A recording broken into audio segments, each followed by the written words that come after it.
네, 구독자 여러분들 반갑습니다. 현재 영상 녹화 시작 시간 7월 23일 오후 1시 26분을 지나가고 있습니다. 자, 여러분들께서 2차전지 종목들을 많이들 보유하고 계실 거예요. 어제 영상에서는 제가 가격과 가치에 대한 강의를 좀 해드렸었습니다. 가치를 보고 투자하는 관점과 가격을 보고 투자하는 관점이 다르다. 그렇기 때문에 그 기준을 명확하게 하셔야 된다라고 말씀을 좀 드렸었고, 그리고 그런 관점들에 대한 세부 내용들을 좀 풀어드렸었고요. 오늘 영상 썸네일은 종목 이름이 없죠. 아마 조회수가 별로 안 나올 거예요. 왜 그러냐? 개인 투자자들은 대부분 내 종목에 대한 진단만 받기를 원하십니다. 근데 이 영상에서는 2차전지 산업에 대해서 전반적으로 코멘트를 좀 드릴 건데, 이건 과연 여러분들이 들고 계신 2차전지 종목에 대한 진단에 해당이 되지 않을까요? 당연히 해당이 됩니다. 근데 종목에 있어서 그냥 어디서 어떻게 사고 팔아라 이것만 듣고 싶어 하시는 분들이 상당히 많습니다. 솔직히 말씀드리면 매우 안타까워요. 시야를 그렇게 좁게 가져가면은 주식으로 절대 성공할 수가 없습니다. 주식을 매수하기 전에도 분석하는 방법들과 루트, 그리고 상황 진단, 혹은 반대로 익절이나 손절을 할 때도 현재 상황과 컨디션을 체크해서 대응을 하는 거잖아요. 근데 그런 거 다 필요 없고 내가 듣고 싶은 소리만 듣고 그런 영상들을 좋은 영상이라고 착각을 하고 보는 경우들이 굉장히 좀 많으신데 매우 좀 안타까운 것 같습니다. 뭐 굳이 그런 거 따지고 싶지는 않습니다만, 그래도 이 영상을 클릭해 주신 진짜 투자자분들께 존경을 표하면서 중요하게 전달드릴 내용들을 한 번씩 싹 짚어드리도록 하겠습니다. 앞으로 저희 머니코드 채널에서 종목 이름이 언급되지 않더라도 전반적인 영상들에 관심을 좀 가져주시면 대단히 고맙겠습니다. 자, 일단 지금 2차전지 섹터가 전체적으로 급락세를 계속 이어가고는 있습니다. 근데 이러한 급락세가 그동안 노이즈로 작용했던 뭐 캐즘이라든지 이런 영향일까요? 사실 아니죠. 캐즘에 대한 데미지는 이미 다 주가에 반영이 되어 있습니다. 이르면 3분기, 늦어도 4분기부터는 실적도 바닥을 강하게 다지고 턴어라운드가 슬슬 나타날 수 있는 본격 시점이 될 것입니다. 이미 이에 대한 의견이 대부분의 증권사들이 뷰가 통일되어 있어요. 누가 뭐래도 지금은 미국의 정치적인 리스크가 가장 크게 반영이 되고 있는데, 이 부분을 핵심만 짧고 굵게 좀 짚어드리도록 할 테니까 참고를 좀 한번 해보시면 도움이 되실 것 같습니다. 영상을 끝까지 시청을 좀 해보시고 그럼에도 나는 2차전지를 버리는 게 맞는 것 같다 싶으시면 과감하게 결정을 하셔서 더 나은 대안을 선택을 하시면 되겠고, 그래도 충분히 가져가 볼 만하다 싶으시면은 추후에 시세 안정권에서 저가에 추가 매수 액션을 취해 주시면 되겠죠. 자, 지금부터 저희 개인적인 의견을 한번 전달을 드려보도록 할 테니까요. 구독 아직 안 누르신 분들 지금이라도 구독, 좋아요, 알림 설정 한 번씩 먼저 꼭 부탁드리도록 하겠습니다. 자, 오늘은 판서보다는 메모장에 내용들을 좀 기입하면서 설명을 하나씩 드려보도록 하겠습니다. 자, 일단 시장에서 많은 분들이 걱정하고 계신 게 바로 바이든 사태로 인한 우려감이에요. 큰 틀에 있어서는 첫 번째로 IRA죠. 인플레이션 감축 법안인데, 이 IRA 폐지 우려감이 굉장히 크게 작용을 하고 있습니다. 심플하게 트럼프가 되면 IRA를 다 폐지시킬 거다라고 이야기를 했던 발언들 때문에 시장에서 많은 걱정을 좀 하고 있는데, 제가 여러분들께도 한번 교육을 좀 해드린 적이 있지만 사실상 폐지는 불가능하다라고 말씀을 드렸었죠. 법안을 개정하는 것 또한 상원과 하원의 동의가 모두 다 필요하기 때문에 사실상 IRA 폐지는 불가능합니다. 하지만 우회적으로 보조금이라든지 세율 관련된 압박은 좀 있을 수가 있습니다. 자, 근데 또 웃긴 거는 IRA 법안 혜택을 받는 지역은 대부분 공화당이 강세 지역이기도 합니다. 더불어 미국은 의회 권력에 의한 대통령 중심제거든요.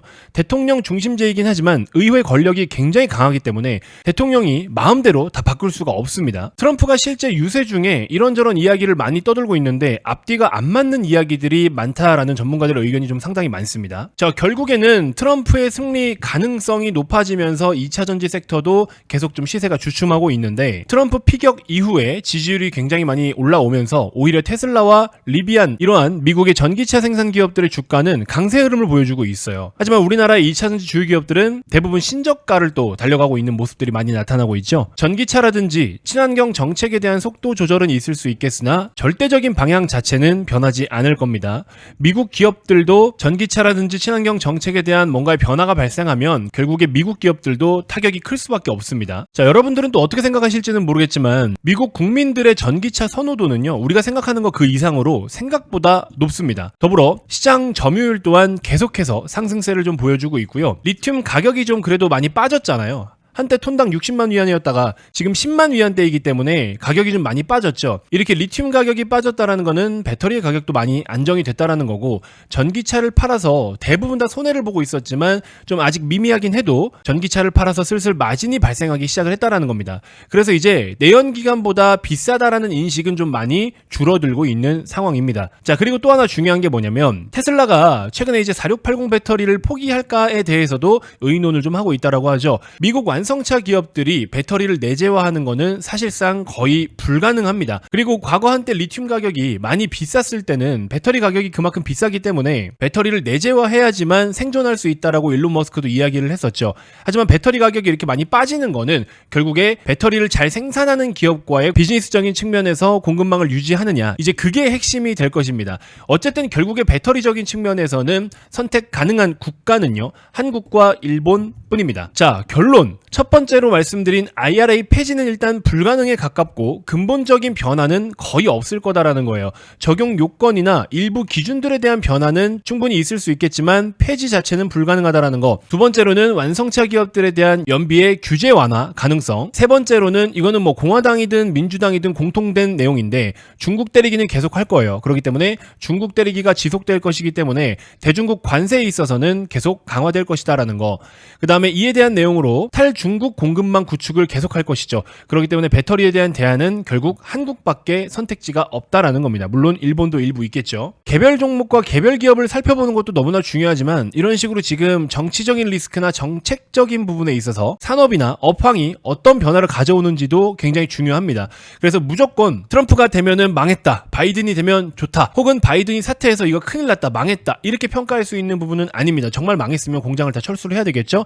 하지만 그런 부분들은 없고, 가장 우려됐던 부분은 뭐냐면 캐즘을 맞이하기 전에 수요가 급격하게 몰렸던 당시에 우리가 그 수요에 맞춰서 모든 계획들을 세우고 또 투자를 적극적으로 했었다라는 거, 이게 조금 걸렸던 거죠. 그래서 투자를 공격적으로 할 거고 우리는 앞으로 캐파를 이만큼 만들 겁니다 라고 적극적으로 막 추진해오고 밀어오던 기업들이 그런 계획들의 일부 브레이크가 걸리기 시작을 하니까 뭔가 안 되나? 망했나? 이런 의식들을 갖거나, 혹은 과거에 리튬 가격이 톤당 60만 위안일 때 밸류에이션을 계산했던 그 시세와 지금 4분의 1 토막 나가지고 계산하는 시세는 또 다르죠. 눈높이의 조율은 있을 수 있겠지만 업황 자체가 지금 많이 망가지거나 끝났다라고 볼 수 있는 건 아닙니다. 여전히 제품의 수명주기 이론 기준으로 했을 때 성장기에서 성숙기로 넘어가고 있는 과정이기 때문에 또 그 안에서 잠재적인 성장력이 굉장히 크고 기술 변화에 있어서 우리가 좀 적극적으로 컨택해야 될 만한 종목들은 또 따로 있습니다. 그래서 실리콘 응급제, 대주전자 재료라든지 최근에 구리 가격이 계속 공격적으로 오르고 2030년 정도면은 구리도 쇼티지 현상이 일어나요. 대략적으로 15% 정도의 쇼티지가 기대가 된다라고 하는데 지금 녹화 시간 기준으로 했을 때 HD 현대일렉트릭이 다시 한번 급등세를 보여주고 있거든요. 또 서프라이즈 실적이 나온 것 같습니다. 오늘 실적 발표하는 날인데 주가가 이렇게 올라가는 거 보면 또 어닝 서프라이즈가 나온 것 같아요. 자, 그 말은 즉 전력 인프라 전력망에 대한 수요가 그만큼 크다라는 것이고, 이로 인한 구리 가격 변동, 또 구리 가격에 대한 변동이 나타나면 거기에 따른 수혜를 받을 수 있는 기업들도 분명히 또 있다라는 거. 그래서 지금은 가치적인 측면보다는 가격적인 측면에서 혹은 미국의 정치적인 노이즈로 인한 우려감들 때문에 주가가 많이 빠지는 건 인정. 하지만 과연 이거를 우리는 위기라고 인식하고 다 던져버려야 되는가, 아니면 지금 현재 시점에서도 이 기업들의 너무 머지않은 날, 하다못해 지금 현재 진행 중인 하반기, 지금 하반기만 놓고 보더라도 하반기에 대응을 할 걸 감안하더라도 지금 가격이 싸냐 비싸냐를 논한다면 저는 충분히 저가 매수 메리트가 있다. 단순하게 차트적으로 뭐 이런 그림을 그린다고 해서 여러분들이 괜히 겁먹고 뭔가 잘못됐다라는 인식을 갖고 계신 분들이 많으신데 그건 너무 초보틱한 생각이 아닐까? 저는 이런 생각이 듭니다. 그래서 지금 주가가 이렇게 빠지면 왜 이렇게 빠지는지를 이해하시고 풀이하신 다음에 분석하고 이거를 기회로 활용할지 정말 위기라고 생각해서 도망갈지는 여러분들이 한번 별도로 또 고민을 해보시길